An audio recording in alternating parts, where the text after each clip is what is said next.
샬롬, 사랑과 결함 11번째. 건강했을 적 태수 씨는 페이스북을 곧잘 했는데 남다른 글솜씨로 패친이 꽤 많았다.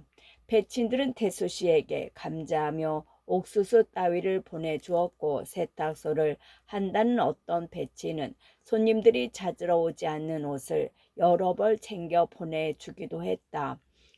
태수 씨는 배친이 준 겨울 점퍼를 입고 가족 앞에서 의시되었다. 나도 들어본 적이 있는 비싼 브랜드였다.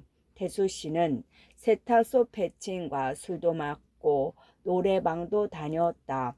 태수 씨는 운동을 잘 하지 않았다. 출퇴근길이 오래 걸리니 그게 바로 운동이라며 우리에게 떵떵거렸다. 노는 거라곤 술 먹고 고성 방가를 하고 담배를 피우며 노래방에 가는 거 그게 다였다. 반면 엄마는 대학 때부터 테니스 동아리에 들 정도로 테니스에 진심인 사람이었다. 그러다가 테니스 엘보가 와서 테니스를 그만두었다고 했다. 그 후로 엄마는 좀처럼 운동을 하지 않았고 점차 모든 것에 흥미를 잃어갔다. 아니 정확히 말하면 나를 낳은 이후로 그렇게 되었다고 했다. 그렇다고 너를 미워하거나 그런 건 아니야. 엄마는 그렇게 말했지만 초등학생이었던 나에게 사소한 걸로 트집을 잡고 툭하면 혼을 냈는데 나는 그게 일종의 괴롭힘이라고 생각한 적이 있었다. 어쨌든 엄마는 테니스를 그만둔 이후로 조금씩 술을 배우기 시작했고 급기야는 태수 씨와 함께 술을 마시러 다녔다. 그렇게 세탁소 패친과도 친해졌다. 그러다가 갑작스럽게 그 패친과 연을 끊게 된 사건이 있었다. 엄마가 주사를 부린 탓이었다. 매운탕을 먹다가 갑자기 숟가락으로 패친의 빈 정수리를 탕탕 때렸다고 했다. 처음에는 패친도 장난으로 받아들였는데 점점 강도가 세져 패친의 정수리가 붉게 달아올랐다. 태수 씨는 엄마의 숟가락을 뺏으려고 애를 썼지만 엄마는 술만 마시면 힘도 세졌기에 마지막으로 한 방 테니스 공을 치듯이 시원하게 패친의 정수리를 때렸다. 그 술자리는 엉망진창이 되었다. 고맙게도 태수 씨의 패친들이 도로 장례식장에 와 주었다. 엄마가 숟가락으로 정수리를 때린 패친도 물론 있었다. 나는 그 패친이 절을 하고 국화꽃을 놓을 때 얼른 수첩을 확인한 뒤 마주서서 인사하는 틈을 노려 귓속말을 했다. 그 옷들 말이야 다 짝퉁이더만. 그러자 패친의 얼굴이 새빨갛게 달아올랐다. 그러고는 식사도 하지 않고 서둘러 장례식장을 나가버렸다. 엄마는 영문을 몰랐고 나는 속으로 많이 웃었다. 태수 씨는 네 엄마가 골 때리는 주사가 생겼다며 꼴도 보기 싫다고 화를 했지만 사실 엄마의 사정은 달랐다. 그 패친이 꼬라지를 부렸다는 것이었다. 당신 남편이 속이 없다느니 누가 내다버린 옷을 줘도 넙죽 받더라느니 좀 챙기라느니 그런 소리를 했다고. 엄마는 어렸을 때 집에 꽤나 잘 살았는데 어느 정도냐 하면 애들이 도시락 반찬으로 계란 후라이에 김치를 싸올 때 혼자 흙방 사이에 치즈와 햄을 끼운 샌드위치를 싸다닐 정도였다. 그런 엄마가 가난하지만 낙관적인 태수 씨를 만나 있는 속 없는 속 다 버리고 살아왔다. 그러니 배친의 은근한 조롱을 모를 리 없었다. 우리 가족은 그렇게 속없이 살아왔어도 기쁠 때 기뻐할 줄 알고 화낼 때 화낼 줄도 알고 살아왔다. 그래서 우리 가족은 태수 씨가 아픈 뒤로도 조금씩 기뻐했다. 물론 많이 슬펐지만 슬픈 와중에도 틈틈이 기뻐했다. 우리는 태수 씨가 아프고 나서 태수 씨의 먹는 것과 싸는 것에 모두 집중하고 즐거워했다. 나는 태수 씨가 마음을 한 숟가락 뜨거나 통잠을 자면 온 가족에게 전화를 걸었고 대변을 보면 그것을 사진으로 찍어 기록해 두었다. 내 생전 남의 대변을 사진으로 찍게 될 거라곤 상상도 못했다. 그런데 병원 생활이라는 게 그랬다. 개인의 모든 식생에 집중하게 되었고 작은 변화 하나에도 심장이 내려앉거나 자그마한 희망을 품게 되었다. 오후가 되자 장례식장은 사람들로 붐비기 시작했다. 나의 가까운 친구들로부터 먼 친구들까지 아름아름 찾아왔는데 태수 씨의 친구가 가장 많았다.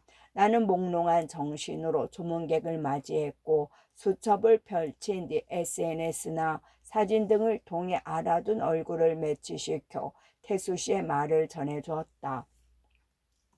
그러면 어떤 사람은 울었고 어떤 사람은 웃었다. 또 어떤 사람은 더러 화를 내기도 했다.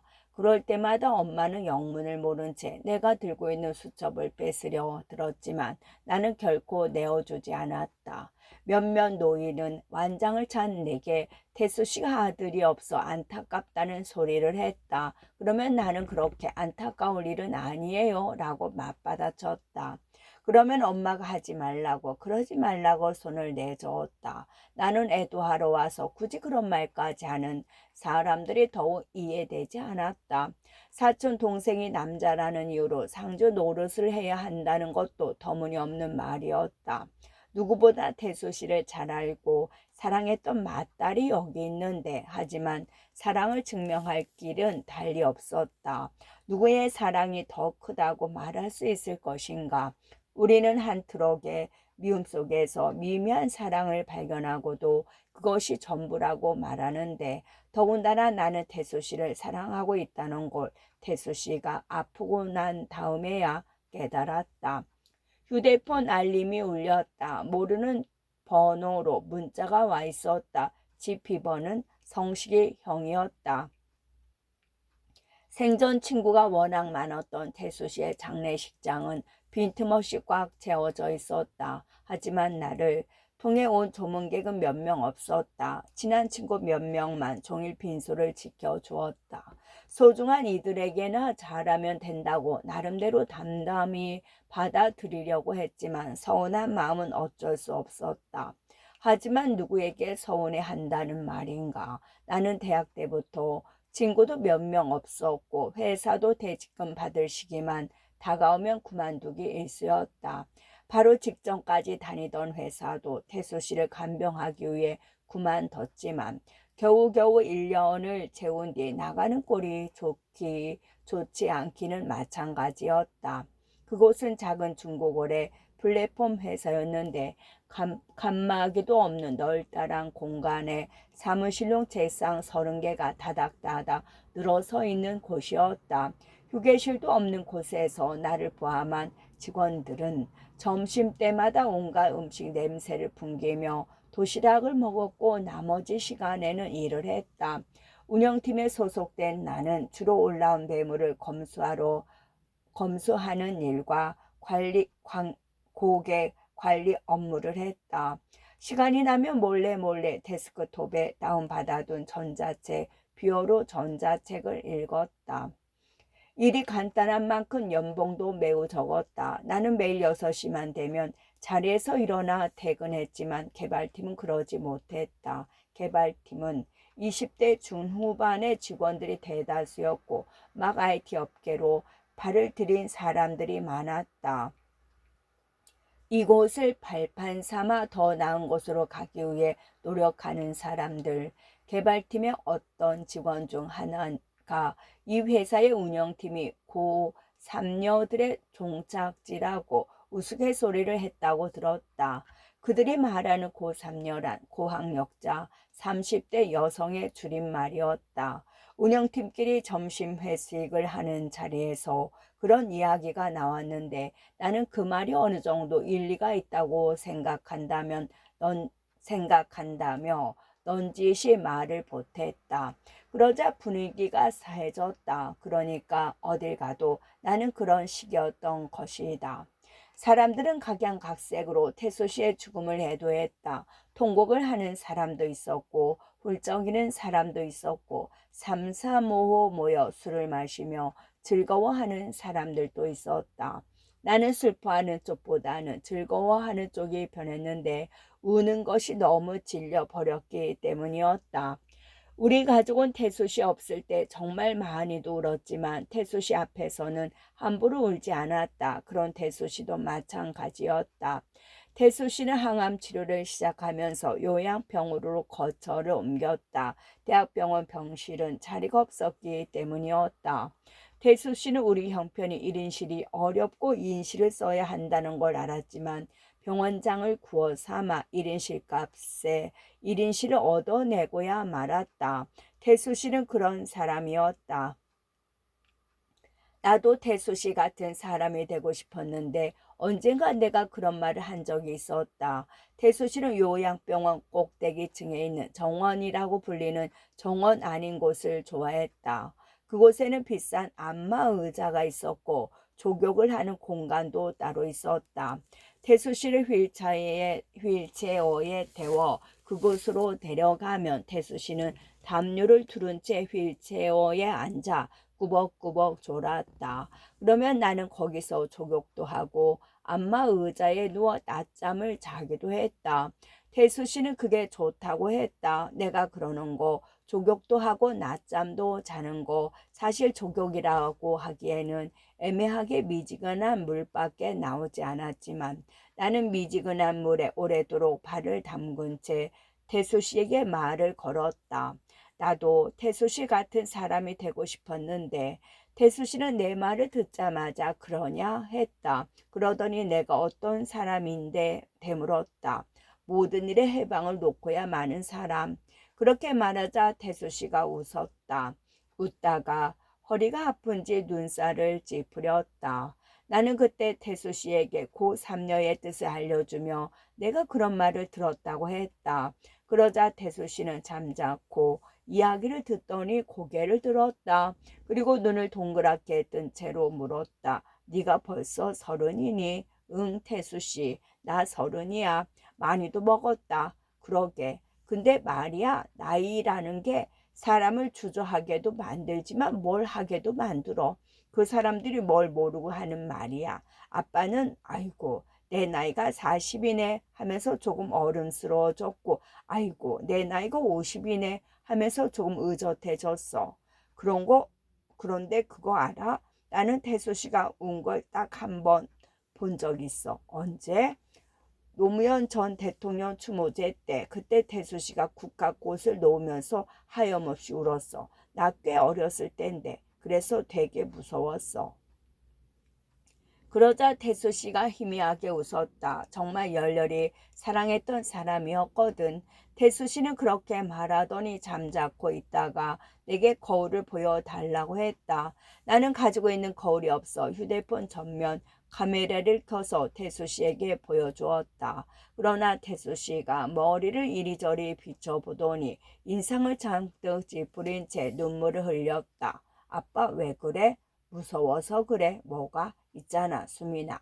그냥 죽고 싶은 마음과 절대 죽고 싶지 않은 마음이 매일매일 속을 아프게 해. 그런데 더 무서운 게 뭔지 알아? 그런 내 마음을 어떻게 알고 온갖 것들이 나를 다 살리는 방식으로 죽인다는 거야. 나는 너희들이 걱정돼. 사는 것보다 죽는 게 돈이 더 많이 들어서. 나와 태수 씨는 그때 처음으로 함께 울었다. 하도 오래 발을 담가서 발가락이 팅팅 불어 있었다. 나는 울먹거리며 태수 씨에게 물었다. 태수 씨는 왜 족욕을 안 하는 거야? 그러자 태수 씨도 훌쩍 끼며 대답했다. 아빠는 무좀이 있잖아. 그 후로 태수 씨와 나는 더 많은 대화를 나누었다. 알고 보니 태수 씨는 장뜩 겁에 질려 있었다. 휴대폰을 보지 않는 것도 내게 전화를 나가서 받으라고 하는 것도 겁에 질려 있어서 그런 것이었다. 자기 빼고 돌아가는 세상이 미치도록 무섭다고 했다. 나는 태수 씨 앞에서 휴대폰을 꺼내는 대신 만화책을 장뜩 빌려와 태수 씨와 함께 읽었다. 태수 씨 젊었을 적 이야기도 많이 들었다. 이미 몇 번이나 들었지만 못 들은 척했다. 어김없이 성식이 형이 또 나왔다. 성식이 형이 네 엄마를 좋아했어. 엄마 인기 많았네. 엄마도 NL이었거든. 아빠는 PD였다며? 응. 그런데 어떻게 연애를 했어? 둘은 사이가 안 좋았다며. 머리핀 공장에서 만나서. 나는 태수 씨가 머리핀 공장에서 일을 하는 모습이 좀처럼 상상되지 않았다. 똑딱빈에 조그만 큐빅이나 리본을 붙이고 있었을 태수 씨. 나는 아직도 NL이 무엇이고 PD가 무엇인지 모르지만 그것이 태수 씨와 엄마를 살아있게 했다는 것은 알고 있다. 세상의 중심을 논하는 방식이었다는 것도 알고 있다. 나는 그것들이 부럽게 느껴지기도 했다. 똑딱핀을 만들며 그들은 무슨 도모를 그렇게 열심히 했을까? 나는 여태까지 도모해온 일들을 떠올리려고 노력하다가 포기하고야 말았다. 그렇게 거창한 일은 생전해 본 적이 없었다. 새벽 3시쯤 되자 조문객이 현저히 줄었다. 엄마와 동생은 작은 방에 들어가 잠시 쪽잠을 정했고 나는 자리에 앉아 꾸벅꾸벅 졸고 있었다. 여튼 꿈에서 태수 씨가 나에게 좀 일어나라, 잠충아 소리를 질렀다. 그리고 자꾸 내게 했던 말을 또 했다. 태수 씨는 꿈에서도 했던 말을 또 하는구나. 잠결에 그런 생각을 했다. 그런데 누가 내 어깨에 지그시 손을 얹었다. 눈을 떠보니 이전 회사의 차장님이 와 있었다. 나는 놀라 서둘러 몸을 일으켜 인사를 했다. 그러자 차장님이 내 두 손을 잡고 허벌쭉 웃어 보였다. 차장님은 늘 그렇게 웃었다. 차장님과 나는 종종 함께 외근을 나갔다. 외근이라지만 하는 일은 볼품없었다. 사장님의 아이들이 하원하는 시간에 맞춰 픽업한 뒤 사모님이 오기 전까지 놀이터에서 놀아주는 일이었다. 두 아이는 곧 제주도에 있는 국제학교에 입학할 예정이라고 했다. 사장님은 내게 친절한 말투로 일렀다. 그러니까 잠시 동안만 수민 씨 인상이 제일 좋아서 그래. 그러나 나는 면허가 없어서 그 회사에 10년째 근무 중이던 차장님과 함께 가게 되었다. 나와 차장님은 아이들 그네를 밀어주면서 미끄럼틀을 태우면서 많은 이야기를 했다. 요즘은 놀이터에 모래가 없네요. 그런 이야기도 하고 제가 사실 주식으로 1,000만 원을 잃었는데요. 그런 이야기도 했다. 아니 주로 이야기를 하는 쪽은 나였다. 이상하게 차장님의 해벌쭉한 표정을 보고 있으면 그런 말이 잘도 나왔다. 차장님은 자주 말을 더듬었고 틈만 나면 해벌쭉 웃었지만 말을 듣다 보면 명민한 사람이라는 인상을 주었다. 나는 그런 차장님이 정말 어른 같다고 생각했고 많이 의지했던 것 같다. 조문을 온 차장님은 자리에 앉더니 내게 잠시 앉으라고 손짓했다. 나는 고요한 주변을 둘러보다가 차장님 앞에 가서 앉았다. 그러자 차장님이 육개장에 밥도 말아주고 숟가락에 수육도 올려주었다. 그러면서 내게 말했다. 수민 씨, 없어서 요즘 회사 다니는 게 아주 고역이야. 그전에도 잘만 다니셨잖아요. 그래도 있다가 없는 거랑 같나. 차장님이 육개장을 크게 한술 먹었다. 그리고 맥주도 한 병 까서 마셨다. 어떻게 알고 오셨어요? 수민 씨가 문자 보냈잖아. 나는 할 말이 없어서 식탁을 덮은 여러 장의 전지들만 바라보고 있었다. 그러자 차장님이 말했다. 나는 수민 씨가 조금 다른 사람인 거 대번에 알아봤어. 환경운동이니 폐묘운동이니 그런 배지들 가방에 주렁주렁 달고 다녔잖아. 차장님이 진지하게 폐묘운동이라고 말하는 걸 듣고 괜히 웃음이 터졌다. 그게 차장님이랑 무슨 상관이 있어요? 내가 묻자 그냥 그런 것들이 보기가 좋았다고 했다. 차장님도 어렸을 때 운동 같은 걸 한 적이 있는데 그때가 기억이 났다고. 나는 도대체 무슨 운동을 했느냐고 물어보고 싶었는데 말이 잘 나오지 않았다. 그 대신 괜스레 눈물이 났다. 차장님도 요즘 여자들이 그렇게 싫으세요? 요즘 여자들? 우리 회사 요즘 여자들은 다 괜찮아. 차장님은 10년 동안 같은 회사에 있어서 그런지 모든 사람들을 다 회사 사람들과 비교하게 됐는데 어쨌든 다 괜찮은 사람 들이라는 말로 끝을 맺었다. 나는 차장님이 그래서 좋았다. 요즘 얘들, 옛날 얘들 가리지 않고 맞춰가는 그 유도리가 진짜 멋으로 느껴졌다. 그러니까 나 같은 요즘 애들은 똑딱핀을 만들면서 무언가를 도모할 거리는 없었지만 그래도 뜻이라는 게 있었다. 삶을 살아가고자 하는 뜻, 의지, 그런 것들, 비록 미적지근할지언정 분명한 건 분명히 그런 게 존재한다는 것이었다. 나는 수첩을 꺼내지 않고 차장님에게 말했다. 차장님, 평생 차장님으로 남아주시면 안 돼요? 그러자 차장님이 해벌쭉 웃으며 말했다. 아무래도 그럴 것 같지. 사실 태수씨 장례식 프로젝트의 핵심 인물은 동생 수진이었다. 나와 수진은 일주일을 절반씩 갈라 태수씨의 간병을 도맡았다. 엄마는 직장을 그만두면 안 되었기에 그렇게 했다. 수진은 처음에는 나보다도 많이 울었지만 곧 누구보다도 먼저 태수씨의 병에 적응하고 이런저런 규칙을 만들기 시작했다. 클리어 파일을 사서 A4 용지를 끼워 넣고 그날 태수씨가 먹은 것들을 기록해 놓았다. 그리고 그것들을 카톡으로 우리에게 공유하기 시작했다. 변이 나오지 않는다고 하면 유산균을 먹이고 누룽지를 잘 먹는다 싶으면 바로 쿠팡에서 누룽지 한 박스를 배송시켰다. 누가 시키지도 않는데 그랬다. 나와 엄마는 수진의 지시대로 태수씨를 간병했고 잠을 못 자면 머리를 쓰다듬어 주라고 해서 시키는 대로 했다. 그러자 태수 씨는 정말 잠이 들었다. 태수 씨가 옛날에 그런 적이 있었다. 아빠는 죽으면 장례식은 재미있게 하고 싶어. 그래서 처음에 수지는 나에게 그렇게 제안했다. 태수 씨의 영상을 만들자. 그러나 나는 마른 모습의 태수 씨를 다른 사람들에게 보여주고 싶지 않았다.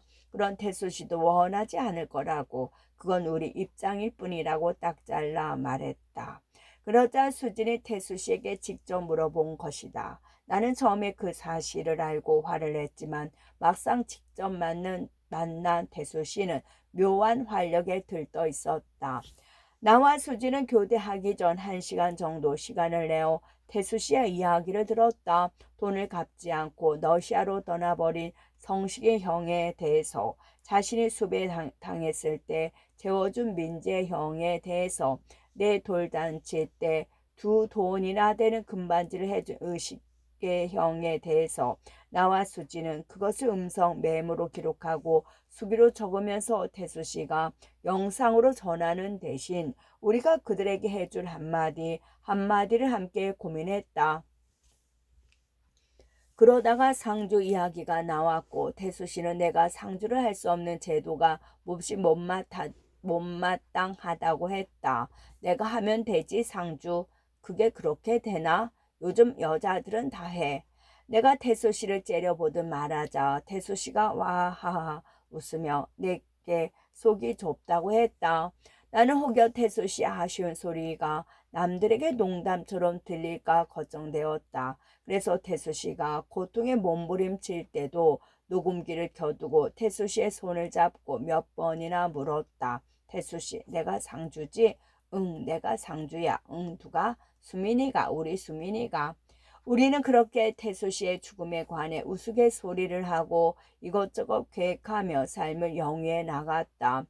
그것은 죽음을 도모하며 삶을 버티는 행위였다. 태수 씨는 자신이 죽는 것을 무엇보다 두려워했지만 자신의 죽음을 계획하는 일에는 두려움이 없었다. 이 두 가지는 태수 씨에게 전혀 다른 것이었다.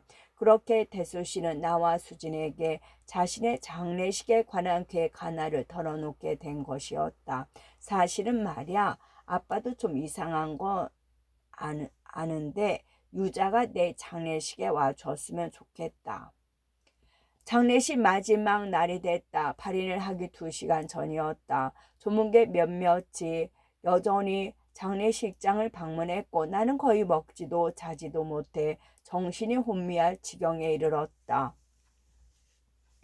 그때 성식이 형에게 문자가 왔다. 도착. 나는 수진에게 그 문자를 보여주었다. 유자는 15kg이 넘는 진돗개였다. 태수 씨는 퇴직 후에는 귀촌을 하겠다며 철저히 준비를 하고 있었는데 옛날부터 개를 키우는 것이 꿈이었다며 유기견 입양 사이트를 직접 뒤져 유자를 입양해 왔다. 태수 씨는 평소에는 기웃거리도 않던 부엌에서 고구마를 삶고 고기를 구워 유자에게 주었다. 유자는 갈수록 포동포동해졌고 나와 수지는 제발 그러지 말라고 태수 씨를 타박했다. 엄마도 마찬가지였다. 사람 먹는 걸 먹이면 똥 냄새가 더 심하다고 엄마는 유자를 조금 못마땅해 했다. 어쨌든 유자는 태수 씨를 졸졸 쫓아다녔다. 태수 씨가 올 때면 어떻게 하는지 엘리베이터 소리만 들려도 꼬리를 흔들고 낑낑거렸다. 태수 씨는 유자의 두 앞발을 들어 함께 춤을 추기도 했다. 노래도 없이 추는 그 춤은 신기하게도 경쾌하게 느껴졌다. 그런데도 나는 유자를 태수 씨의 장례식장에 데려오는 게 이상하다고 생각했다. 내가 태수 씨에게 꼭 그래야 하냐고 묻자 태수 씨는 꼭 그래야 한다고 대답했다. 그러면서 내게 말했다. 나는 꼭 해방 놓고야 마는 사람이잖아. 성식이 형이 평소 태수 씨가 타고 다니던 휠체어에 유자를 태워왔다. 그러니까 정확히 말하면 유자가 들어간 케이지를 휠체어에 태워왔다. 담요를 덮은 채로 장례식장에 개를 데려오면 안 된다는 말은 없었지만 성식이 형은 안 된다는 걸 알면서도 그렇게 한 것 같았다. 수지는 성식이 형이 휠체어를 끌고 오자 한달음에 달려나갔다. 엄마는 성식이 형이 또 장례식장에 오는 것이 이상했는지 나가 보려고 했다. 나는 엄마의 어깨를 잡으며 나와 수진 그리고 성식이 형이 함께 도모한 것이 있다고 했다. 그러자 엄마가 고개를 갸웃거렸다. 그리고 수진이 담요를 걷고 케이지를 열었을 때 소리를 질렀다. 장례식장은 말 그대로 난장판이 되었다. 유자는 장례식장 곳곳에 냄새를 맡고 음식을 먹느라 바빴고 벽에다가는 오줌을 누웠다. 직원들이 유자를 잡기 위해 이리저리 뛰어다녔지만 쉬 잡히지 않았다. 유자는 내가 있는 곳으로 한달음에 달려와 꼬리를 흔들었고 나는 유자의 머리를 쓰다듬었다. 그러자 엄마가 울며 소리를 질렀다. 니들 진짜 미쳤니? 나는 수첩을 들어 엄마에게 해야 할 말을 찾았다. 그리고 해오던 것과 같이 최대한 태수 씨의 말투를 흉내내며 말했다. 공여사 자중하시오. 우리의 적은 제도잖아. 그러자 엄마 공여사가 허탈한 표정으로 자리에 주저앉았다. 유자는 태수 씨의 바람대로 길길이 날뛰었다. 화환과 국화꽃을 물어뜯고 이것저것 냄새를 맡고 사람들을 향해 지저댔다. 나와 수지는 서로 은근한 눈빛을 주고받았다. 장례식장 직원들이 성식이 형을 끌고 나갔다. 성식이 형을 끌려가면서도 유자의 만행을 끝까지 지켜보려고 했다. 나는 비록 눈물이 차올랐지만 활짝 웃고 있는 태수 씨의 영정 사진을 보면서 같이 웃어 보였다. 수진도 그랬다. 그것이 태수 씨의 마지막 지령이었기에. 분재. 차여는 부쩍 과거에 했던 어리석은 일들이 떠올랐고 그럴 때마다 등골이 서늘해졌다. 밥을 먹고 햇볕을 쬐고 텔레비전을 보는 일상만 반복되다 보니 자꾸 옛날 생각을 하게 됐다. 수진에게 억지로 미역을 먹여다가 애가 평생 미역을 못 먹게 된 일이라든가 손녀에게 기어코 이을 윤자를 쓰게 한 일들 그런 일을 떠올리다 보면 자연스레 혼잣말이 들고 잠이 줄었다. 이러다가 치매에 걸리는 건가? 그렇게 버뜩 정신을 차린 후에는 서둘러 신문을 읽었다. 글자를 읽고 말하는 연습을 하다 보면 생각이 조금이나마 사라졌다. 자연은 80이 가까운 나이임에도 시력이 굉장히 좋은 편이었다. 젊은 시절부터 매일 신문을 읽는 습관을 들여왔고 9시 뉴스를 챙겨보았다. 하지만 요즘 뉴스는 괜스레 울적해져 좀처럼 보지 않게 되었다. 하루가 다르게 확진자가 늘어가니 더 그랬다. 꽤 오래 시간을 살았지만 사는 곳에는 도무지 적응이 되지 않았다.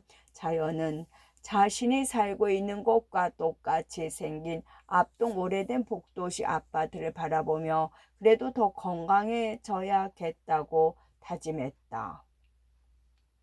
새벽에 일어나자마자 창틀을 깨끗하게 청소했고 스티커를 붙여 구멍난 방충망을 수리했다. 모기는 별로 없었지만 또 모를 일이었다. 가을에 올 즈음엔 윤재를 불러다 늦게나마 삼계탕이라도 끓여줄 참이었다. 찹쌀을 불리고 닭을 손질하고 다리를 고아내는 것 여간 고된 일이 아니었다. 특히 이 집 싱크대는 유난히 높이가 낮아 자연의 허리께도 미치지 않았다. 허리를 구부리고 부엌일을 하는 것이 점점 힘들어졌다. 자연은 젊은 적부터 혼자 힘으로 가게를 꾸려왔고 남의 도움 없이 이렇게나마 살게 되었다. 자연은 20살도 되지 않았을 때 남편을 만나 가족의 반대를 무릅쓰고 야반 도주를 했다. 집을 나오며 훔쳐온 돈으로 보따리 장사를 했는데 수완이 좋아 큰 돈을 모을 수 있었다. 사실 그 시절은 없이 살아도 좋았다. 전국 어디든 남편과 돌아다니며 장사를 했는데 꼭 마실 다니는 기분이었다. 나중에는 장사치들과 몰려다니다 남편이 도박에 빠지기도 했지만 어쨌든 자연은 그렇게 모은 돈으로 나이 40에 후암동에 있는 작은 한옥을 샀다. 하지만 이제는 손녀를 불러다 밥 먹이는 것조차 피곤한 일이 되어버렸다. 윤재가 오지 않은 지도 몇 달이 되었다. 자연은 주말마다 오는 윤재에게 불어오지 말라며 차갑게 쏴붙였다. 그럴 의도는 아니었지만 부담이 되는 것은 사실이었다. 손주가 오면 일단 좋은 음식을 먹여야 했다. 그것뿐일까? 몸 단장도 해야 했다. 윤재가 있을 때는 새벽부터 일어나 깨끗이 씻고 머리를 빗고 옷을 차려입었다. 그래야 자식들도 깔끔한 사람이 되는 거야. 젊었을 적 누군가가 던진 말을 듣고 평생을 그런 마음가짐으로 살아왔다. 하지만 똑부러지는 엄마는 되지 못해 아이들이 늦잠을 자도 제대로 깨우지 못했다. 언젠가 수지는 엄마가 어릴 때 늦잠을 자도록 내버려 두어 자기도 여전히 늦잠을 자고 윤재도 깨우지 않는다고 했다.